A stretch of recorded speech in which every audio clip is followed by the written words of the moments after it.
भारत माता की, भारत माता की, भारत माता की। होर भाई उन्हें आलियो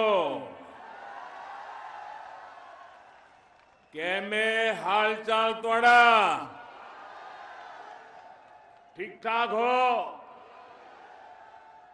मां चिंतपूर्णी ते गुरु नानक देव जी दे वंशजादी इस धरती नु मेरा प्रणाम। साथियों, गुरु नानक जी को स्मरण करते हुए, गुरुओं का स्मरण करते हुए मां चिंतपूर्णी के चरणों में नमन करते हुए धनतेरस और दीपावली से पहले हिमाचल को हजारों करोड़ रुपए का उपहार देते हुए मुझे खुशी हो रही है।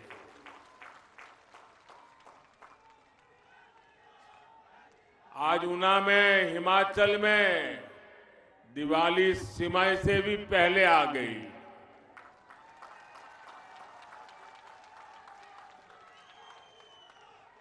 यहां इतनी बड़ी संख्या में देवी स्वरूपा हमारी माताएं बहनें हमें आशीर्वाद देने आई है।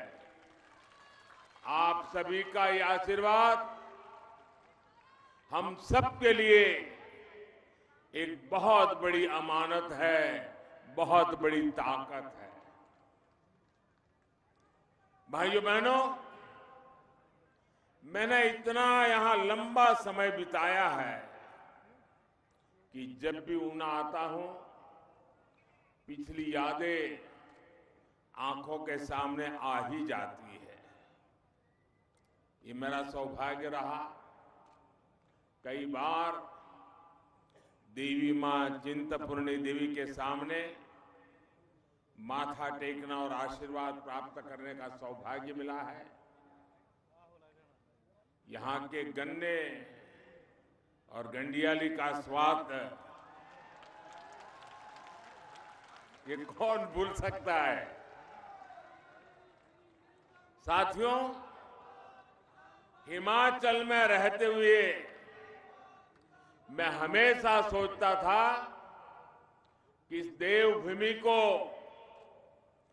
प्रकृति ने इतना सुंदर वरदान दिया, इतना सुंदर वरदान दिया है। नदियां, झरने, उपजाऊ जमीन, खेत, पहाड़, पर्यटन की यहां इतनी ताकत है। लेकिन कुछ चुनौतियों को देखकर उस जमाने में मुझे बहुत अफसोस हुआ करता था, मन अफसोस से भर जाता था। मैं सोचता था कि हिमालय की, इस हिमाचल धरती की जिस दिन कनेक्टिविटी बढ़ जाएगी, हिमाचल में जिस दिन उद्योगों का लगना बढ़ जाएगा, जिस दिन हिमाचल के बच्चों को पढ़ने के लिए अपने माँ बाप, गांव, यार, दोस्त छोड़ करके बाहर नहीं जाना पड़ेगा, उस दिन हिमाचल का कायाकल्प हो जाएगा। और आज देखिए, आज मैं यहां आया हूं तो कनेक्टिविटी से जुड़ा भी आयोजन है, शिक्षा संस्थान का काम और औद्योगिकरण के लिए भी बहुत बड़ी सेवा भाव से सौगात लेकर आया हूं। आज यहां ऊना में देश के दूसरे बल्क ड्रग पार्क पर काम शुरू हुआ है।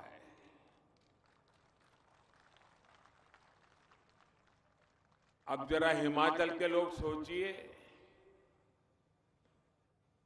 कठिनाइयों से भरा हिमाचल, प्राकृतिक विविधताओं से भरा हिमाचल और हिंदुस्तान में 3 बल्क ड्रग पार्क बनते हो और उसमें एक हिमाचल के नसीब आ जाए, इससे बड़ी कोई भेंट सौगात हो सकती है दोस्तों? इससे बड़ा कोई निर्णय हो सकता है? ये हिमाचल के प्रति जो प्यार है, जो समर्पण है, उसी का परिणाम है भाई। कुछ देर पहले ही मुझे अंब अंदौरा से लेकर दिल्ली तक की भारत की 4थी वंदे भारत ट्रेन को हरी झंडी दिखाने का सौभाग्य मिला।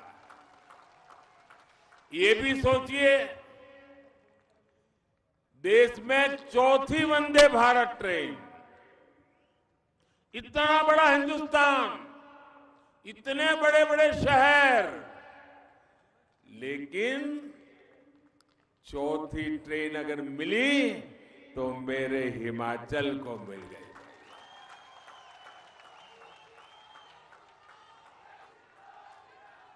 और मैं जानता हूं साथियों, आज अगर कई परिवार आपको मिलेंगे, हिंदुस्तान के हर कोने में मिलेंगे, जिनका मन करेगा एयरपोर्ट जाके हवाई जहाज देखे। बैठने का विचार तो बाद में।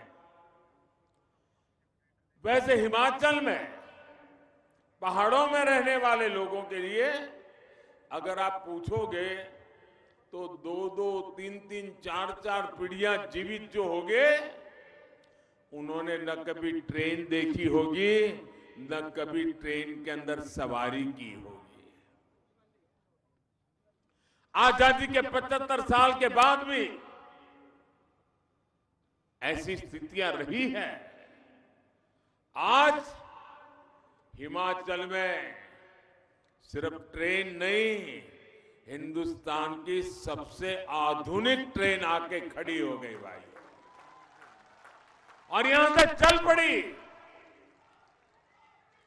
आज ही हिमाचल की अपनी IIIT की संस्था स्थायी बिल्डिंग, इसका भी लोकार्पण हुआ है।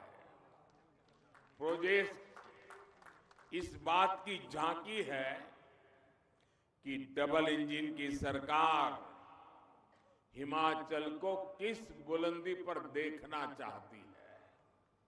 ये प्रोजेक्ट विशेष रूप से हिमाचल की नई पीढ़ी, युवा पीढ़ी के सपनों को नए पंख देने वाले हैं। ऊना को, हिमाचल प्रदेश को इन प्रोजेक्ट्स के लिए आपको लाख लाख बधाइयां। साथियों, हम सभी जानते हैं जरूरतों और आशा आकांक्षाओं में फर्क होता है। हिमाचल में पहले जो सरकारें रही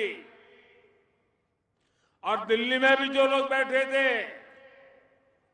वो आप लोगों की जरूरतों को पूरा करने में उदासीन रहे और आपकी आशा आकांक्षाओं तो वो कभी समझ ही नहीं पाए, उन्होंने कभी उसकी परवाह ही नहीं की। इसका बहुत बड़ा नुकसान ये मेरे हिमाचल ने उठाया है, यहां की युवा पीढ़ी ने उठाया है, यहां की माताओं बहनों ने उठाया है। लेकिन अब समय बदल गया है। हमारी सरकार न सिर्फ लोगों की जरूरतें पूरी कर रही है, लेकिन जनता जनार्दन की आशाएं, अपेक्षाएं, उसे पूरा करने के लिए पूरी शक्ति से काम में जुट गई है। इसके लिए मुझे याद है हिमाचल का हाल क्या था। कहीं विकास का नाम नजर नहीं आता था। जैसा जब मैं यहां रहता था, चारों तरफ विश्वास की खाई, निराशा के पहाड़ आगे जा पाएंगे नहीं जाएंगे।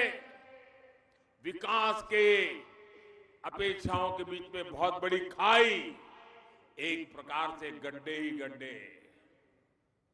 उन्होंने कभी ये विकास की आवश्यकताओं के गड्ढे भरने के लिए सोचा नहीं, छोड़ दिया गया था।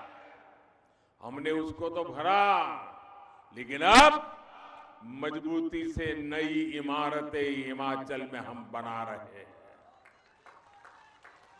साथियों, दुनिया के कितने ही ऐसे देश हैं जिन्होंने 20वीं सदी में ही, पिछली शताब्दी में अपने नागरिकों को, भारत में भी गुजरात जैसे कई राज्य हैं, ग्रामीण सड़कें, पीने का साफ पानी, शौचालय, आधुनिक अस्पताल, ये सुविधाएं मुहैया करा दी थी। लेकिन भारत में कुछ सरकारें ऐसी रही जिन्होंने सामान्य मानवी के लिए इन सुविधाओं को पाना भी मुश्किल बना दिया। हमारे पहाड़ी इलाकों ने तो इसका बहुत खामियाजा भुगता है, और मैंने तो यहां रहते हुए सब करीबी से देखा है कि कैसे हमारी गर्भवती माताओं बहनों को रोड के अभाव में, सड़क के अभाव में अस्पताल जाने तक में कितनी दिक्कत होती थी। कितने ही हमारे बुजुर्ग अस्पताल पहुंचने के पहले ही दम तोड़ देते थे। भाइयों बहनों, पहाड़ के रहने वाले लोग जानते हैं कि रेल कनेक्टिविटी ना होने का, उसका न होने का, उस वजह से वो एक प्रकार से दुनिया से कट जाते हैं। जिस क्षेत्र में अनेकों झरने हो, नदियां बहती हो, वहां पीने के पानी के लिए तरसना पड़ता हो, वहां पर नल से जल आना कितनी बड़ी चुनौती रहा है, इसका अंदाजा बाहर के लोगों को कभी नहीं हो सकता है। जिन लोगों ने बरसों तक यहां सरकारें चलाई, उन्हें हिमाचल के लोगों की तकलीफ से जैसे मानो कोई फर्क ही नहीं पड़ता। अब आज का नया भारत इन पुरानी सारी चुनौतियों पर तेजी से काम कर रहा है। जो सुविधाएं पिछली शताब्दी में ही लोगों तक पहुंच जानी चाहिए थी, वो अब लोगों तक पहुंच रही है। लेकिन क्या हम इतने पर ही रुक जाएंगे? आप बताइए साथियों, क्या इतना कर लिया, बहुत अच्छा कर लिया, इतने से रुक जाना चलेगा क्या? और आगे बढ़ना है कि नहीं बढ़ना है? और तेजी से बढ़ना है कि नहीं बढ़ना है? ये काम कौन करेगा भाइयों? ये काम कौन करेगा? ये काम कौन करेगा? हम और आप मिलके करेंगे भाइयों, हम और आप मिलके करेंगे। हम 20वीं सदी की सुविधाओं को भी पहचानेंगे और 21वीं सदी की आधुनिकता से भी मेरे हिमाचल को जोड़ेंगे। इसलिए आज हिमाचल के विकास के अभूतपूर्व काम हो रहे हैं। आज एक तरफ जहां हिमाचल में 2 गुनी गति से ग्रामीण सड़कें बनाई जा रही हैं, तो वहीं तेजी से ग्राम पंचायतों तक ब्रॉडबैंड कनेक्टिविटी भी पहुंचाई जा रही है।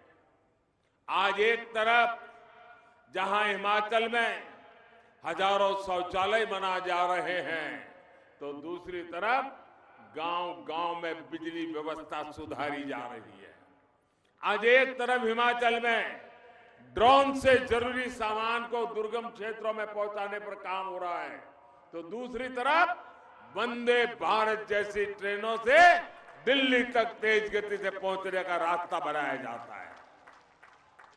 आज एक तरफ हिमाचल में नल से जल पहुंचाने का अभियान चल रहा है, तो दूसरी तरफ कॉमन सर्विस सेंटर के जरिए सरकार की तमाम सेवाएं गांव-गांव पहुंचाई जा रही है।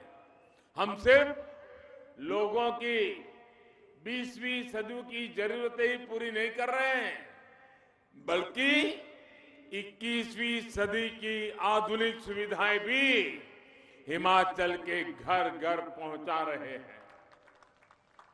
साथियों, अभी यहां हरोली में बहुत बड़े बल्क ड्रग पार्क का शिलान्यास हुआ है।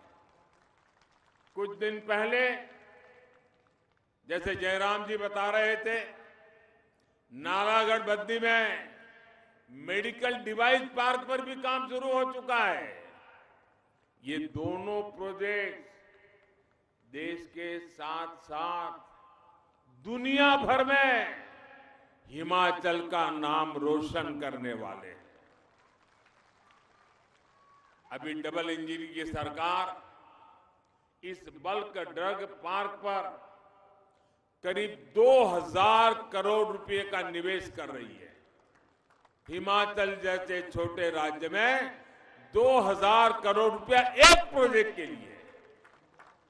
आने वाले वर्षों में यहां 10,000 करोड़ रुपए से ज्यादा निवेश यहीं पर होने वाला है, इसी काम में होने वाला है।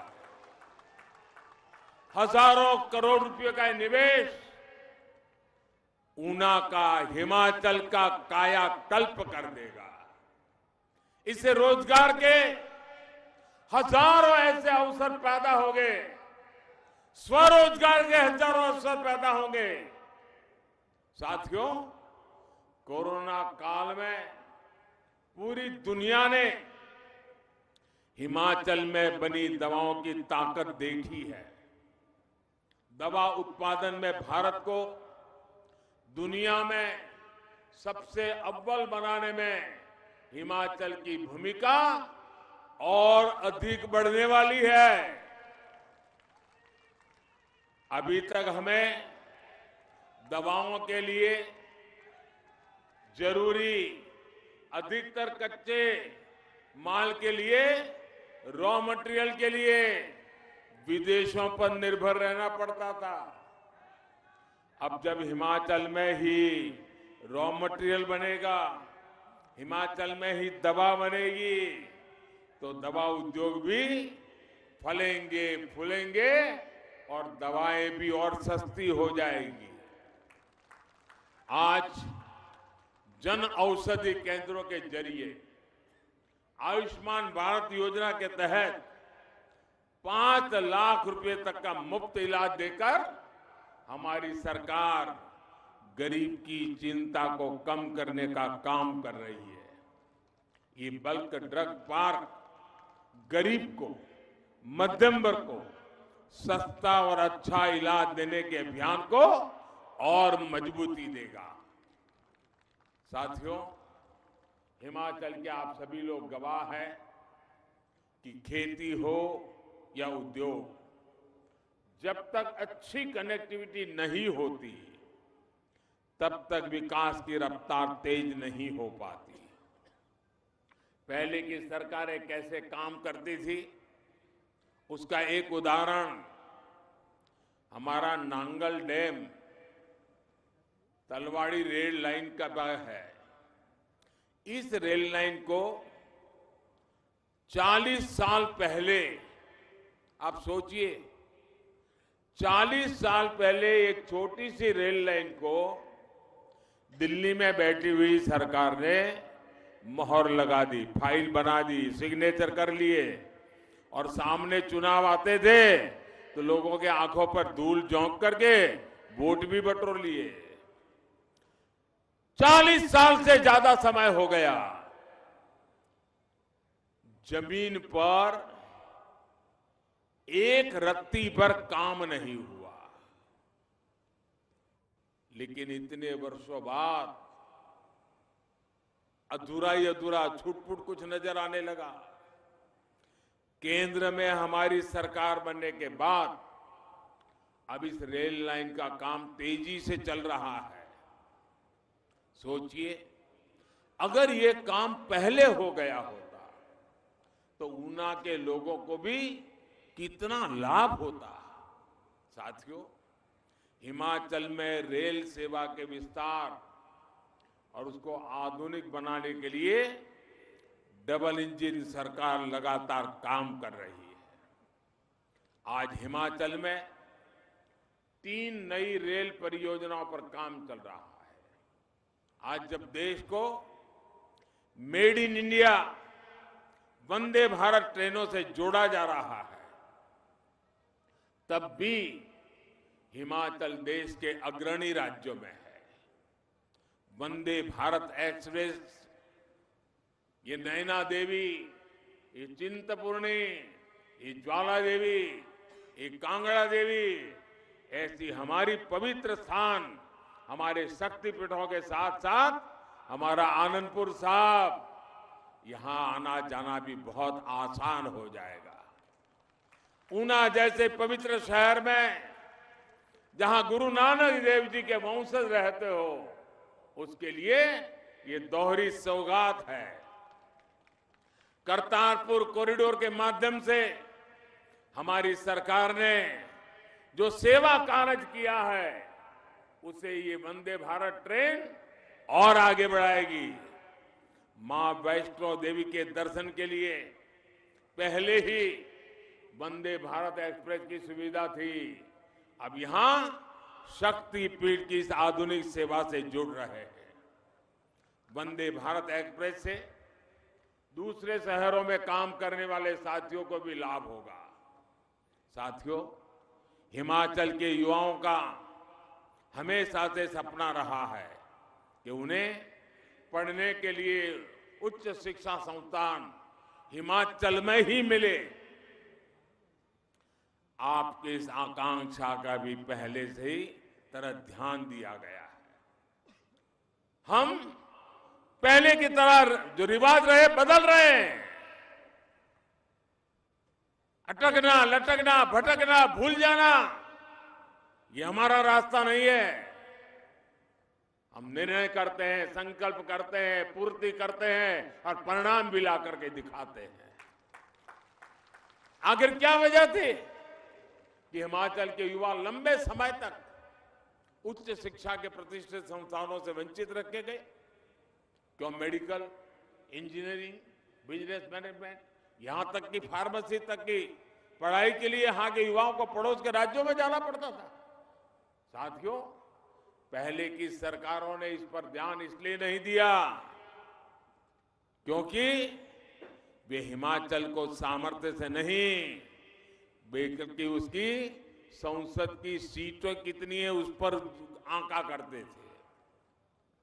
इसलिए हिमाचल को आईआईटी के लिए, ट्रिपल आईटी के लिए, आईआईएम के लिए, एम्स के लिए डबल इंजन की सरकार का इंतजार करना पड़ा। आज ऊना में ट्रिपल आईटी की परमानेंट बिल्डिंग बन जाने से विद्यार्थियों को और ज्यादा सुविधा होगी। यहां से पढ़कर के निकले हिमाचल के बेटे बेटियां हिमाचल में डिजिटल क्रांति को भी मजबूती देंगे। और मुझे याद है, इस ट्रिपल आईटी की बिल्डिंग का शिलान्यास करने का आपने मुझे अवसर दिया था। शिलान्यास मैंने किया था और आज लोकार्पण के लिए भी आज ने मुझे मौका दे दिया। यही तो कायाकल्प है। शिलान्यास भी हम करते हैं, लोकार्पण भी हम कर रहे हैं भाई। और यही डबल इंजन सरकार का काम करने का तरीका है। हमारी सरकार जो संकल्प लेती है उसे पूरा भी करके दिखाती है। मैं ट्रिपल आईटी के निर्माण से जुड़े सभी साथियों को भी बधाई दूंगा कि उन्होंने कोविड की रुकावटों के बावजूद भी तेज गति से इस काम को पूर्ण कर दिया। साथियों, युवाओं के कौशल को, युवाओं के सामर्थ्य को निखारना आज हमारी बहुत बड़ी प्राथमिकता है। इसलिए पूरे देश में इनोवेशन और स्किल से जुड़े संस्थानों का विस्तार किया जा रहा है। हिमाचल के लिए तो ये शुरुआत भर है। हिमाचल के युवाओं ने फौज में रहते हुए देश की सुरक्षा में नए आयाम बनाए हैं। अब अलग अलग तरह की स्किल उन्हें फौज में भी और ज्यादा ऊंचे पदों पर ले जाने में मदद करेगी। विकसित हिमाचल के लिए डबल इंजन की सरकार निरंतर आपके साथ है। साथियों, जब सपने बड़े होते हैं, संकल्प विराट होते हैं, तो प्रयास भी उतने ही बड़े किए जाते हैं। आज डबल इंजन की सरकार में हर तरफ यही प्रयास नजर आता है। इसलिए मैं जानता हूं कि हिमाचल के लोगों ने भी पुराना रिवाज बदलने की ठान ली है। ठान लिया है ना? ठान लिया है ना? अब डबल इंजन की सरकार नया इतिहास रहेगी और हिमाचल की जनता नया रिवाज बनाएगी, नए रिवाज बनाएगी। मैं मानता हूं कि आजादी के अमृत काल में अब हिमाचल के विकास का स्वर्णिम काल शुरू होने जा रहा है। ये स्वर्णिम काल हिमाचल को विकास की ऊंचाई पर ले जाएगा, जिसके लिए आप सब लोगों ने दशकों तक इंतजार किया है। मैं एक बार फिर इन सभी प्रोजेक्ट्स के लिए आपको बहुत बहुत बधाई देता हूं। आप सबके लिए मंगल कामनाएं करता हूं और आने वाले अत्यंत महत्वपूर्ण सभी त्योहारों के लिए भी आप सबको हृदय से बहुत बहुत शुभकामनाएं देता हूं। भारत माता की, भारत माता की, भारत माता की। धन्यवाद।